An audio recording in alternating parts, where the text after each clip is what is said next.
मूल ज्ञान का प्रचार हो रहा है। परमात्मा की अपार कृपा होती है। जो किसी शहर किसी गांव में मूल ज्ञान का प्रचार होता है, क्योंकि सारे जगत में जितना भी ज्ञान परोसा जा रहा है या आज तक परोसा गया है, ये सब पवित्र ज्ञान है। पवित्र ज्ञान यानी कि एक इंसान को पवित्र आत्मा बनाने के लिए बताया गया ज्ञान, जिसमें सारे ही धर्म के, सारी ही जात पात के, सारे ही मंदिर मस्जिद गुरुद्वारों का ज्ञान आ जाता है। मुद्दा एक ही होता है, जीव का कल्याण, ताकि लोग परमात्मा का नाम जाने, परमात्मा से जुड़े।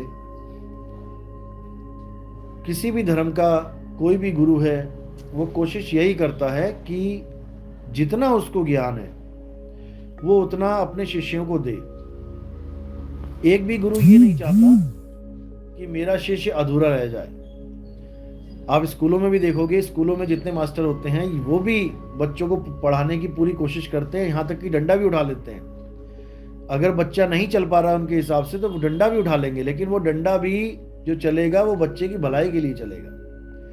उसमें बच्चे का नुकसान नहीं है कि बच्चा सोचे कि मास्टर मेरा दुश्मन है। तो कड़क गुरु भी मिलते हैं, नरम गुरु भी मिलते हैं, लेकिन मुद्दा यही होता है कि बच्चा उस ज्ञान को समझ जाए जिससे उसका कल्याण हो। पेपरों में पास तभी होगा जब उस ज्ञान को समझेगा और उसको धारण करके एग्जाम में लिखेगा। एग्जाम में बच्चे को अकेले बैठना है। कोई भी गुरु उस बच्चे के साथ एग्जाम में नहीं बैठेगा। ये बिल्कुल अटल सत्य है। कोई भी इस गलतफहमी में ना रहे कि मेरे साथ मेरे गुरुजी होंगे अंत समय में, नहीं होंगे। ज्ञान ही गुरु होता है, आपके साथ आपका ज्ञान होगा। आपके गुरु पता नहीं America, Germany, Japan, Canada, France कहाँ पे सत्संग कर रहे हो, क्या पता आपके गुरुजी इस शरीर में हो भी ना, इस देही में हो भी ना। तो फिर कौन सा गुरु है जो आपके साथ खड़ा रहेगा?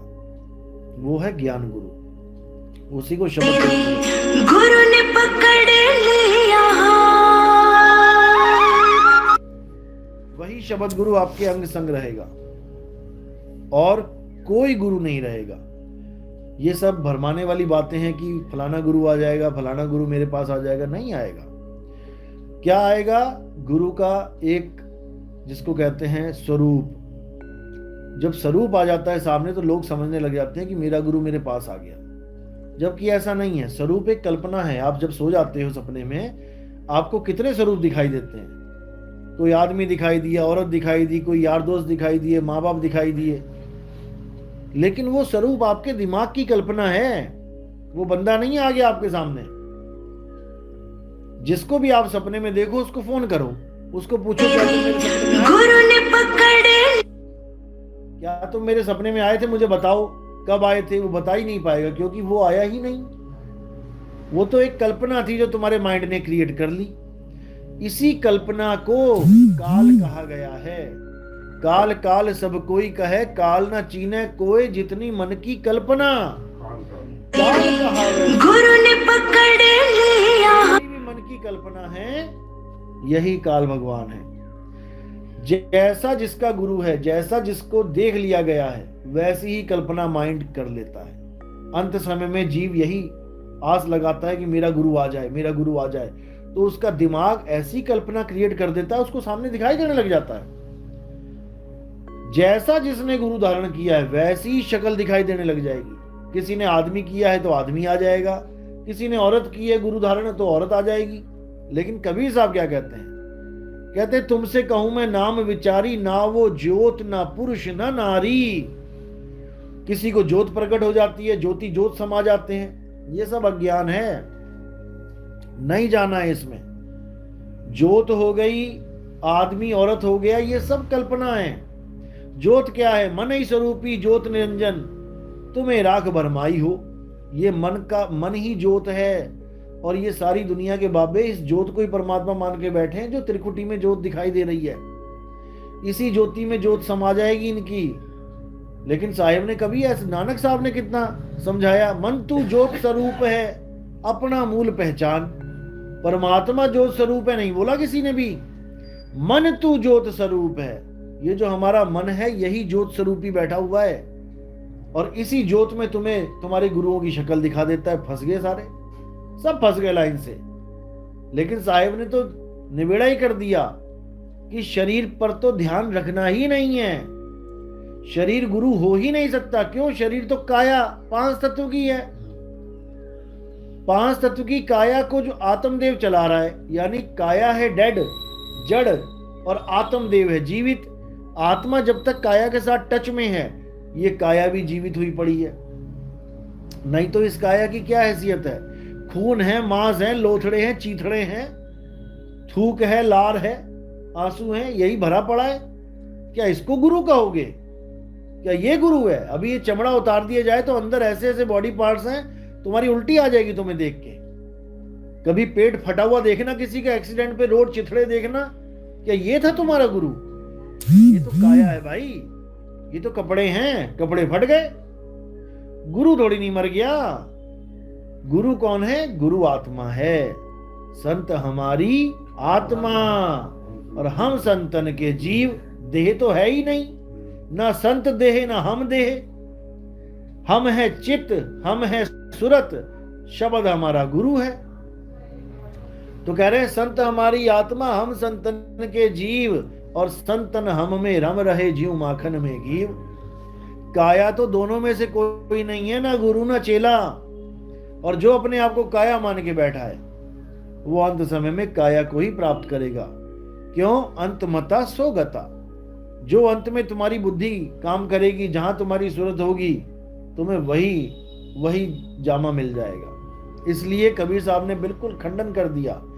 देही को सतगुरु कहे, यह है धूधर ज्ञान, और 4 दाग आवे नहीं वा को सतगुरु जान। सतगुरु वो है जो 4 दागों में नहीं आता, जन्मता नहीं है, पैदा नहीं होता माँ के गर्भ से, खाता पीता नहीं है, भोग विलास नहीं करता, और अंत में शरीर छोड़ के नहीं जाता। वो है सतगुरु, और वो केवल एक है, वो बंदी छोड़ कबीर हैं। कोई और उनका स्थान ले भी नहीं सकता। बाकी जितने हैं ये तो खुद गुरु धारण करके भक्ति कर रहे हैं। केवल कबीर साहब एक ऐसे हैं जिन्होंने गुरु धारण किया, वो भी गुरु को तारने के लिए। नहीं तो सब के सब गुरु को धारण करके भक्ति कर रहे हैं। जो गुरु ने नाम दिया वो नाम जप रहे हैं। लेकिन कबीर साहब ने एक भी ज्ञान नहीं लिया अपने गुरु से। जो वो करते थे उनके गुरु, वो सारा खंडन करके गए कबीर साहब। वो राम राम जपते थे, कबीर साहब ने राम राम का खंडन कर दिया कि भैया राम बड़ा की राम ही जाना। वो मूर्ति पूजा करते थे, कबीर साहब ने मूर्ति का खंडन कर दिया कि पाथर पूजे हरि मिले, तो मैं पूजू पहाड़। वो गंगा स्नान करते थे, साहिब ने उनका भी खंडन कर दिया। नहाए धोए क्या हुआ, जो मन मैल ना जाए। गंगा से मन की मैल नहीं जाती है, तन की मैल जाती है। नहीं तो जितने भी गंगा में स्नान कर रहे हैं ये सब पवित्र हृदय हो जाए।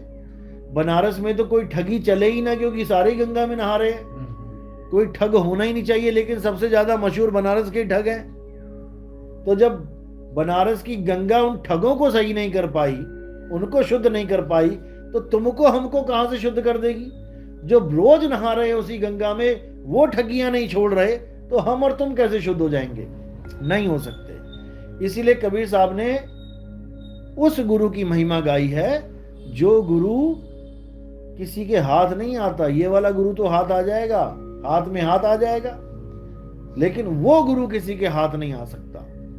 वो गुरु कैसे पकड़ा जाता है? सूरत से, सूरत के द्वारा। सूरत जब उस मालिक का दीदार करती है, उसको अनुभव में लाती है, तब वो शब्द गुरु को ग्रहण करती है, तब बात बनती है। लेकिन तब बनेगी जब देह से परे, देह से न्यारा, जब सतगुरु मिलेगा तब। और जो देही में सतगुरु बता रहे हैं, वो तो समझ लो तुम्हें कीचड़ में घुसा रहे हैं। कमल को ढूंढने के लिए तुम्हें कीचड़ में लेके जा रहे हैं। जबकि साहिब ने कहा, ये तन विष की बेलरी, ये तन विष की बेलरी। तन यानी शरीर, ये नहीं बोला कि गुरु का या चेले का, दोनों का। ये तन विष की बेलरी, गुरु अमृत की खान, और शीश दिए जो गुरु मिले तो भी सस्ता जान। कहते हैं एक बार सिर दे लो, गुरु धारण करो, शीश झुकाओ अहंकार का, उसके बाद ये शीश कभी कटेगा नहीं। नहीं तो ये इतनी बार कटेगा, इतनी बार कटेगा कि तुम गिनती नहीं कर पाओगे। जन्मों जन्म तक कटना ही पड़ेगा। कभी बकरे बन के, कभी गाय बन के, कभी बैल बन के, कभी मुर्गी बन के कट ही रहे हैं। तो इसीलिए उस गुरु की खोज करो जो गुरु विदेही है। देही ज्ञान सब जगत बखाने, विदेही ज्ञान कोई बिरला जाने।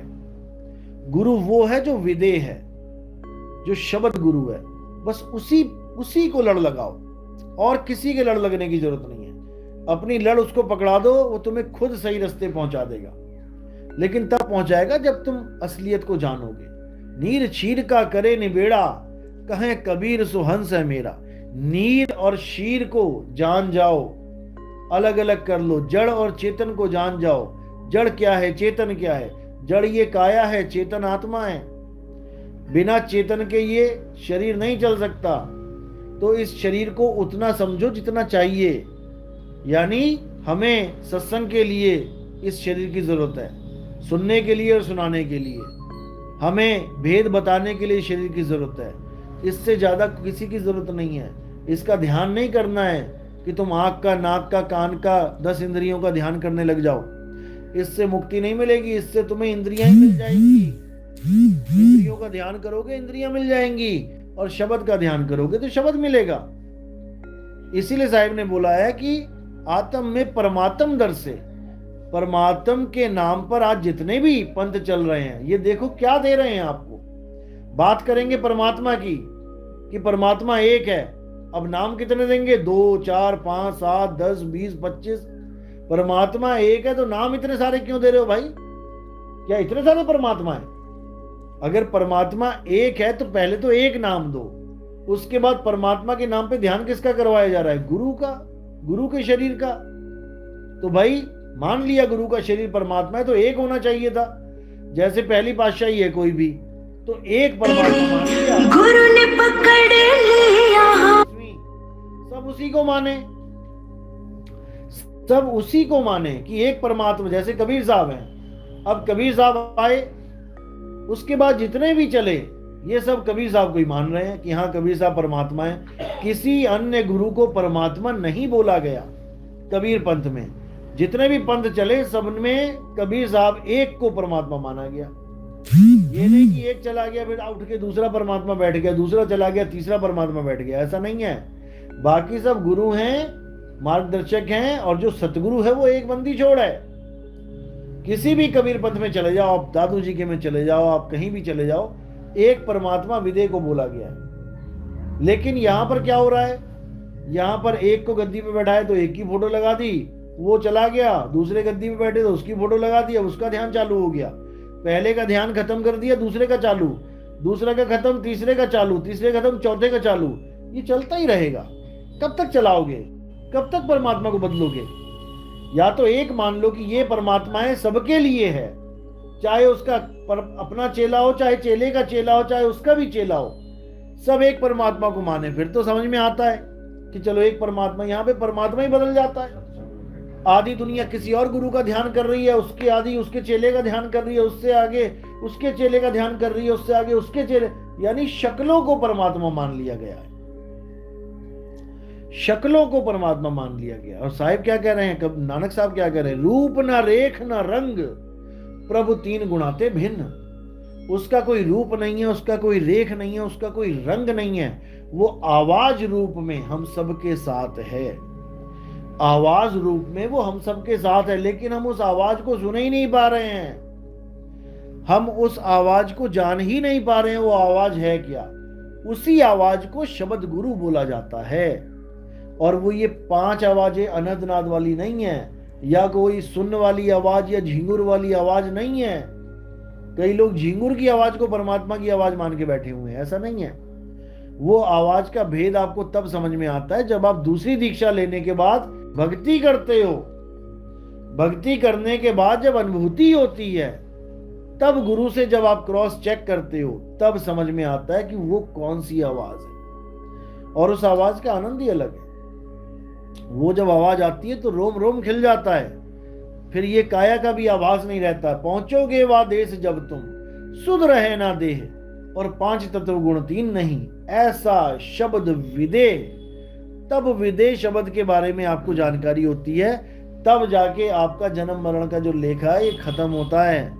अब टिकट मिल जाती है कि भाई अब आपको वापस जाना ही जाना है, अब कोई रोक नहीं सकता, क्योंकि अब सूरत को ठिकाना पता लग गया, अब उसे कोई नहीं रोक सकता। इसी को बोला, जैसे स्वान कांच मंदिर में भ्रमते भूख मरे हो, और कहें कबीर नलनी के सुगना तोहे कौन पकड़े हो।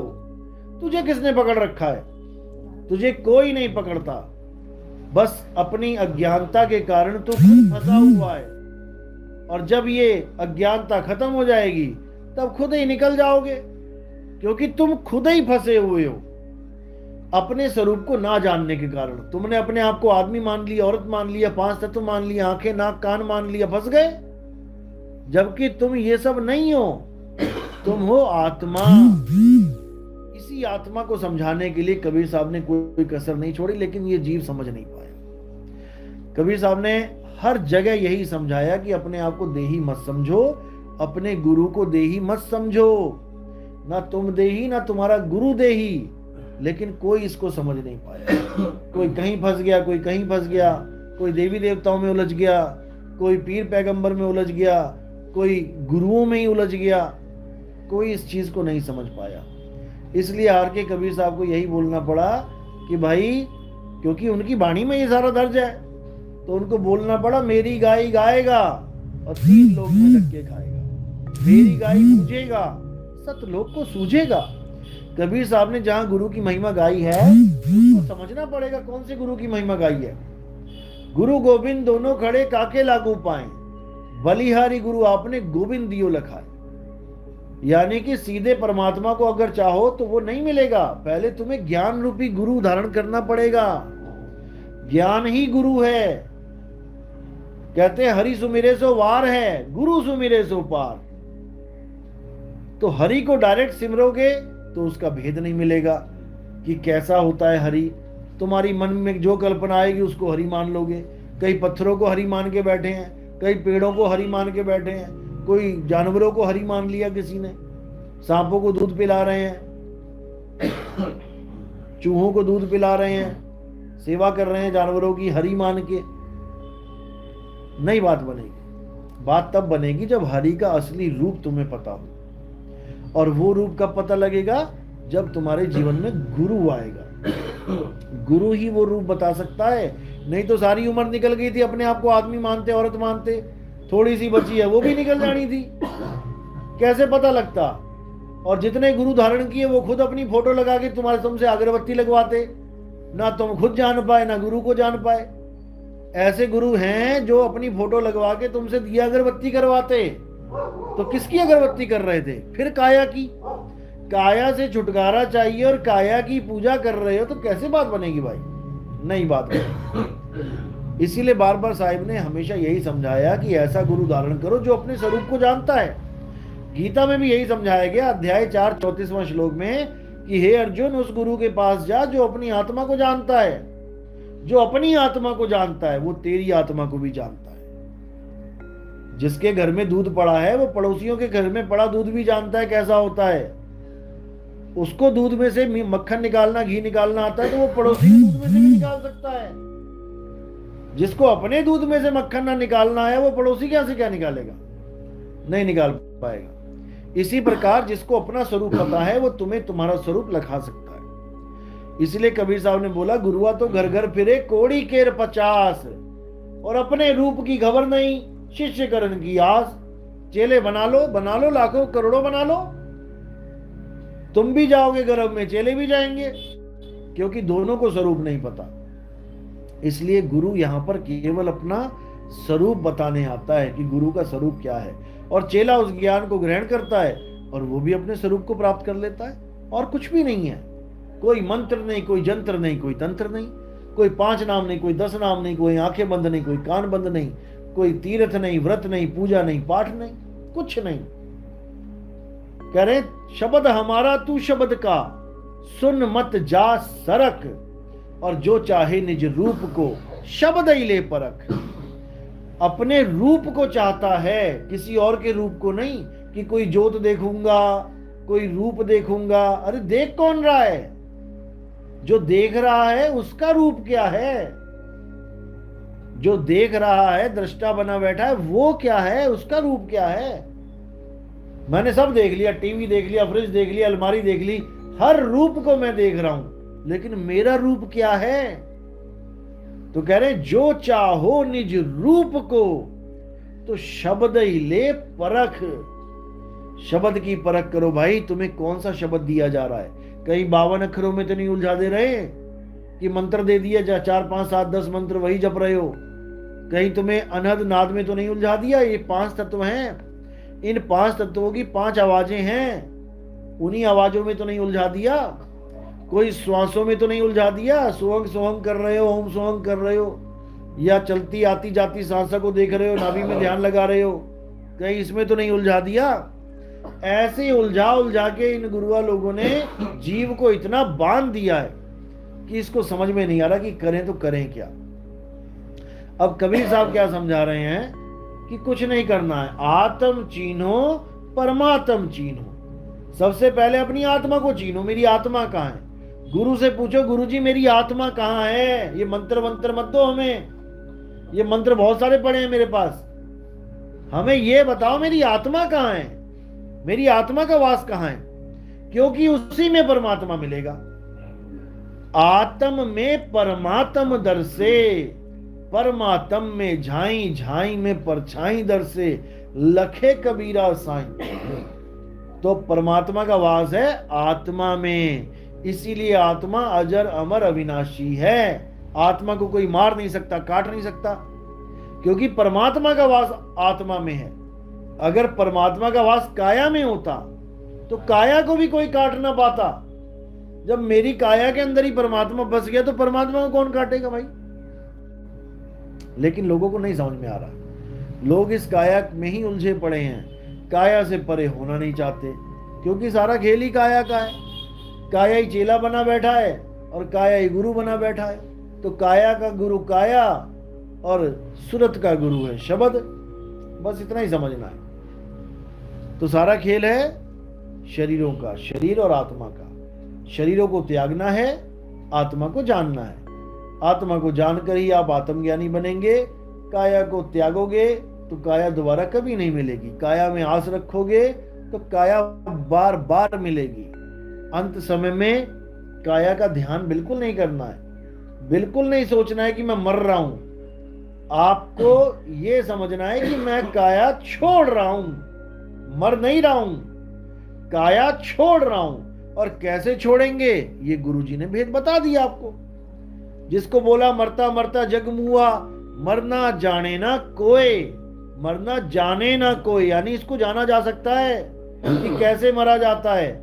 लोगों को मरना ही नहीं आ रहा, जीना तो सब आ रहा है सबको।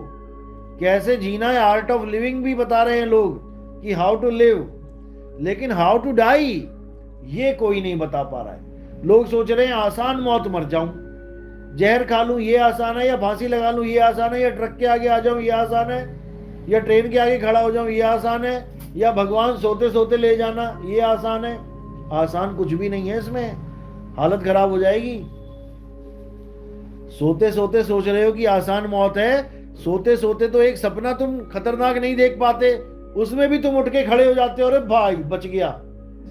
सोते हुए कौन सा तुम्हें चैन मिल जाएगी अगर मर गए तो? मरने का मतलब ये नहीं कि खत्म हो गया काम, मरने का मतलब है कि शरीर डेड है बस, तुम थोड़ी नहीं डेड हो जाओगे। तो सपने में 2-4 भूत आ जाए तो भागे आ जाते हो यहाँ पे, और शुक्र मनाओ आ जाते हो। अगर ये शरीर ना हो तो वहीं पकड़ के तुम्हारा आमलेट बना दे वो, जैसे तुम बनाते हो अंडों का, साहिब बन गए। तो इसी को समझना है, ये सारा खेल इसी काया और आत्मा का है। तो आज का सत्संग यहीं समाप्त करते हैं, आगे फ्लाइट है।